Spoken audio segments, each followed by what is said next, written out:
call in Chad Rosette for our first question. Hindi may nabanggit lang si Direk Victor kanina na naalala ko.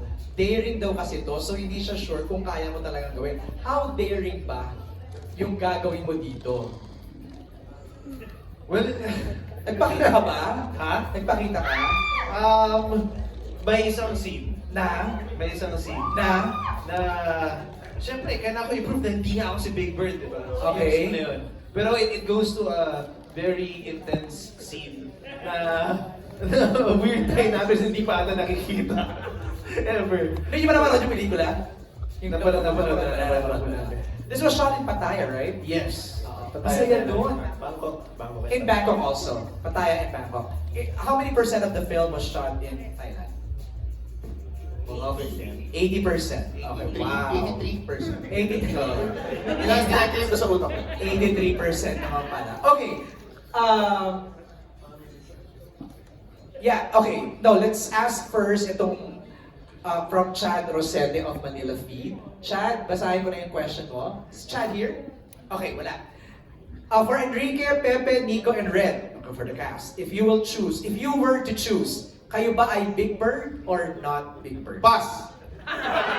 Wala naman sa choice yun eh. Ready. If I were to choose, Ikaw ba ay Big Bird or not Big Bird?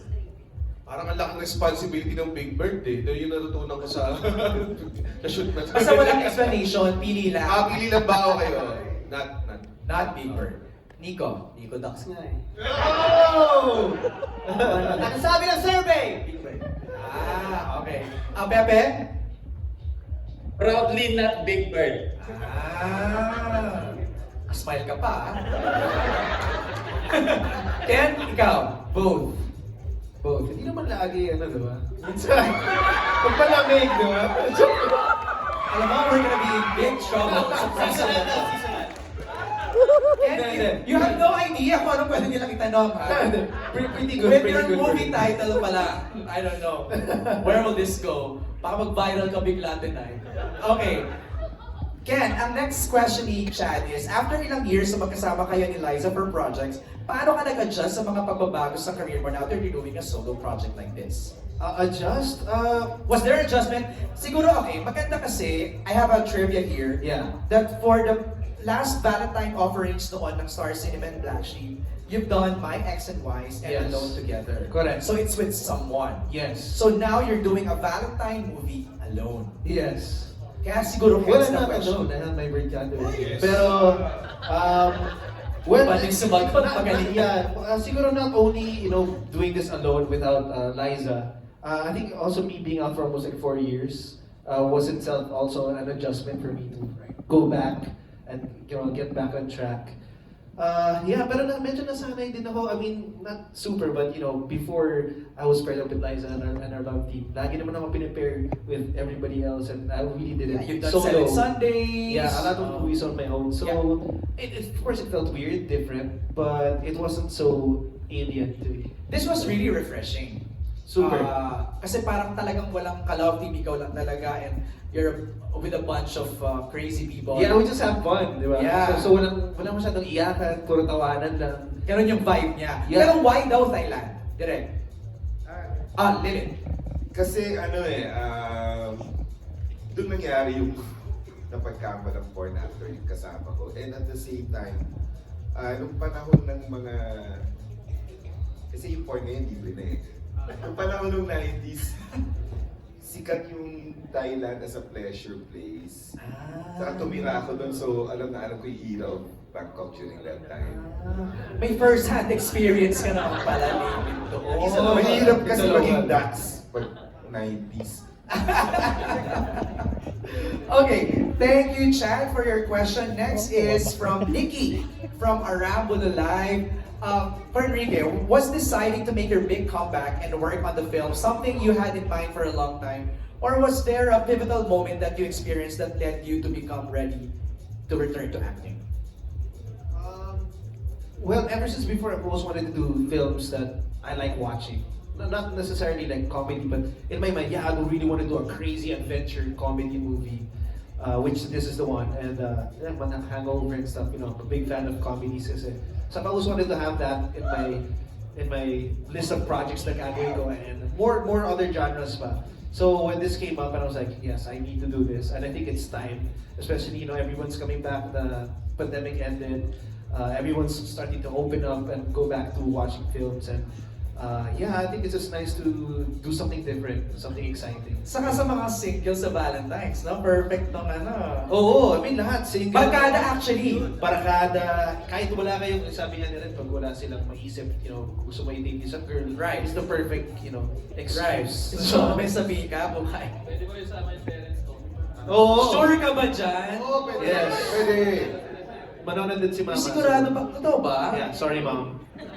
You know what, MJ, I'd like to add lang din. Kasi baka iniisip ng mga tao, it's all male na nasa cast. But you know what, when I watched it, tapos pag pinapanood din namin, kasi pinanood namin siya sa mga taga AFPI din. Okay. Yung mga females talaga, grabe nag-react din talaga. Tawang-tawa din sila. Tawang-tawa din talaga sila. It's really, hindi dahil male yung cast namin, it's just for the birds and the big birds. Right. It's also for the bird lovers. Yes. Yes. Yes. Talaga. As in, it's for everyone, Kasi especially yung parents din naman namin, pinanganak kami dahil sa birds. So I legal again. Kukay, what happened to you guys? Parang hindi ka na magkakakilala ko sa inyo pag nag-MMA tayo. Influensya ng kuya. Ay, Tsaka, Crazy. If I may add lang Chari. to po kayo, when we were developing kasi the script, the story, si Chari parang ang bait-bait eh, so hindi ko ma-imagine na nanonood siya ng I Am Di Not halata. Big. Ay, di halata. like I said, when we were developing the story of Big Bird, we wanted to do a comedy that would transcend to all genders. Yung hindi lang ma-enjoy ng mga lalaki, but at the same time, ma-enjoy ng mga babae, ng queer people, everybody across, and the whole family. Kasi gusto namin na yung lahat natawa. At saka gusto namin hindi yung may ma-offend kami. We want everybody to have fun when they watch Big Bird. Pero bakit gano'n ang name ni Pepe? Hindi ko masabi, I can't say. May age, pwede mo sabihin may age. Pwede mo sabihin. Pepe, Parang ikaw ang Chichi. paliwanag. Chichi. Fraja? Titi. Oo. TT with an H. Spell. T-I-T-H-I. Ah. Sino nag-isip nun? Joe Mike, Tiniting natin mga manunulat. Hindi Castillo yan eh. Hindi kasi sa Thailand talaga, yung mga names nila, hindi naman sila western names. Right. So maraming mga names sa kanila na parang we find Funny. Oo, pero they mean something else. Like yung name ni Pepe doon, it means na happy-go-lucky. Oo, so pagka tinuloy, happy-go-lucky, T. Ah, okay. Yung- Alam mo yon, Pepe? Ayoko lang naririnig yun. Fairness, thank you, Mr. Joko, for sharing. Pangalan ni Pepe, pati in real life, tapos sa character, hindi ko na rin maintindihan. Ewan ko kung na-gets niyo yun. Ay nako, Brad, pero ko na isama yun. Nico, you've done so many different roles in your career. What's your ultimate dream role that you hope to play one day? Naks naman. Sa'yo pa talaga tong question. Oo, wala naman masyadong mga nagawang role. Pangalawang beses ko nga gumanap naging role. Una yung parang kang papa mo. Siyempre yung gusto ko naman, action comedy. Yung mga ganun. Try naman, makaawak naman ng parang lalaki. Matigas. Para maiba naman, di ba? Oo, para maiba. Okay, may mga friends tayo here inside the theater that wants to ask questions. Alex Brosas from the Daily Tribune is here. Alex, can you ask your question na? I forgot na. Can you ask it? Okay, no I'll do problem. now. Ito na. Sorry. Alex, can I do it? I'll do it. Okay. Nandito na daw eh.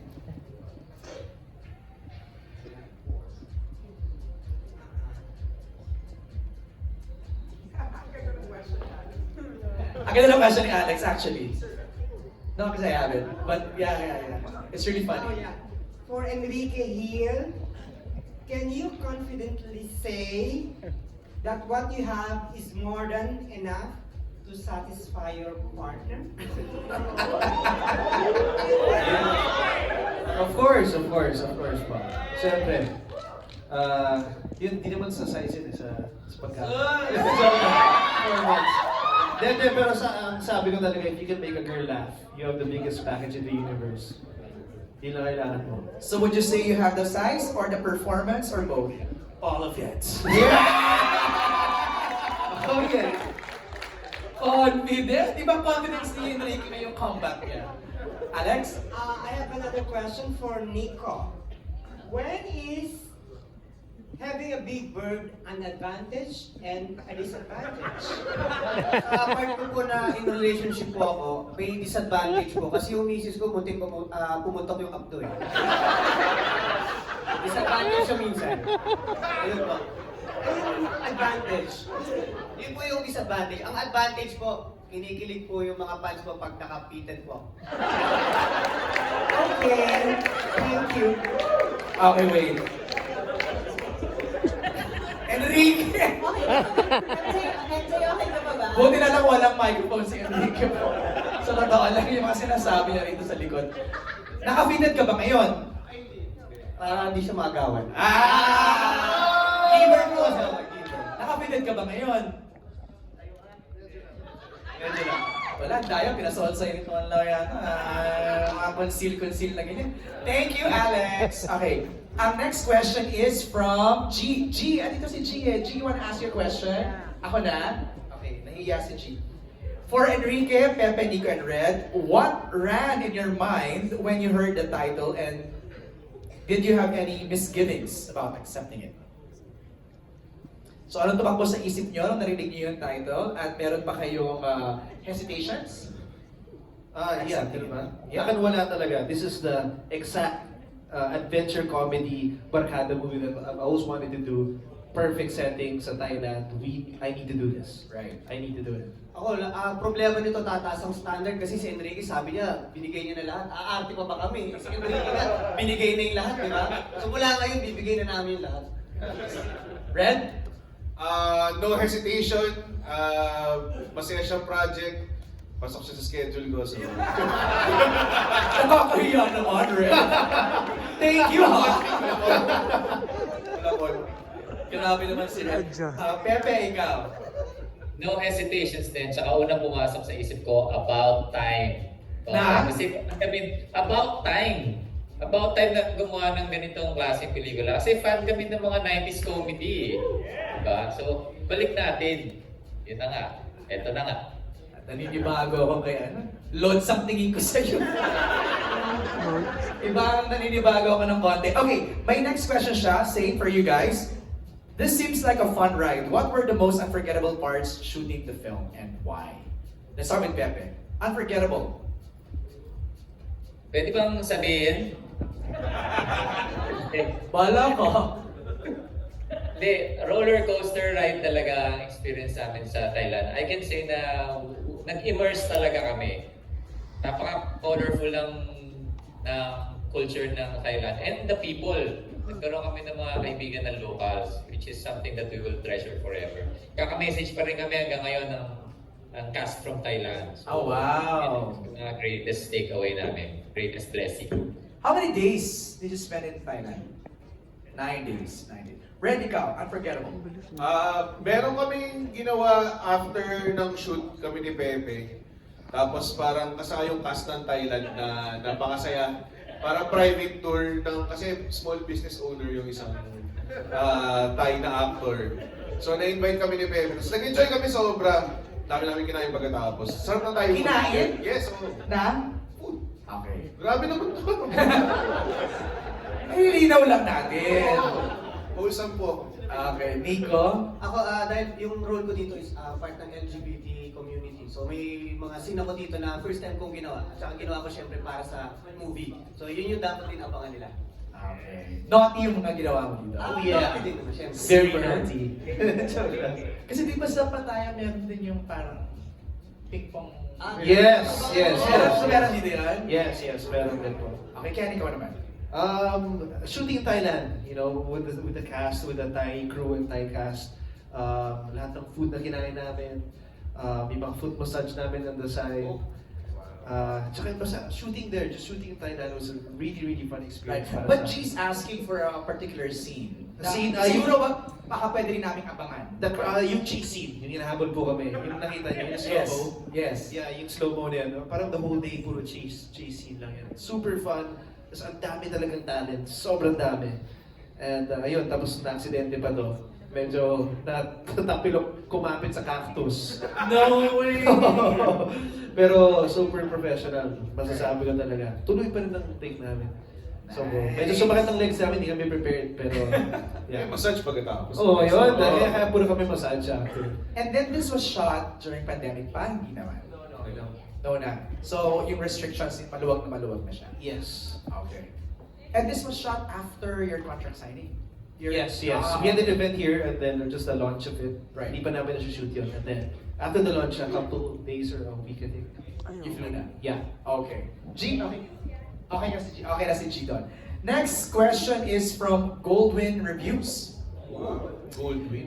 Okay, for Enrique, sa mga karakter mo na ito, sino sa tingin mo ang may biggest bird at sino ang may pinakamaliit?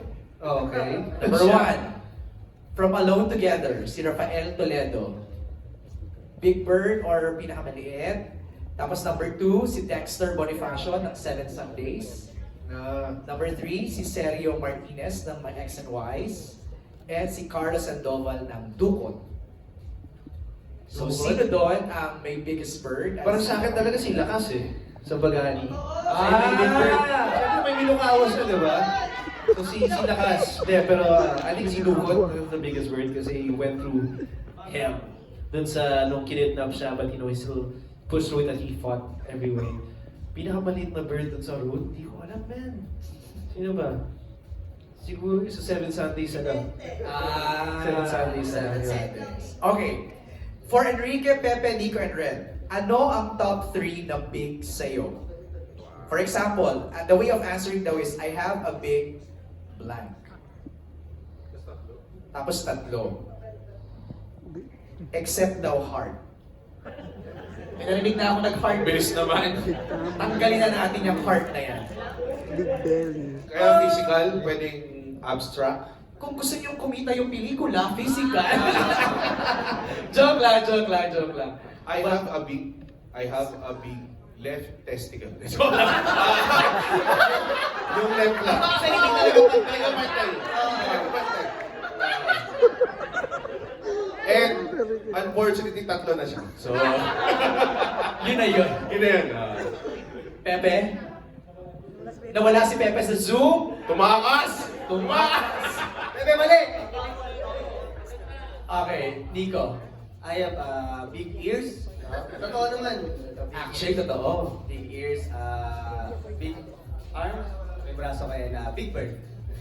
Sesame Street. Again. I have a big appetite, big dreams, and a big imagination. Ako din pala, big imagination. Dapat tinanggal ko na yung mga yun. Alan Sancon is here sa Dolphy Theater. Alan, ikaw na yung magtanong ng questions mo. That's a good win reviews. Dito ba siya? Yeah, he's here. He's here. Esa. Goldwyn, Nagpapakabangsi si Goldwyn. Sino po si Goldwyn? the one sa may... The one that got away? Sa aisle. Sa aisles? Goldwyn, say hi to them. Hi, Goldwyn! Hi, Goldwyn!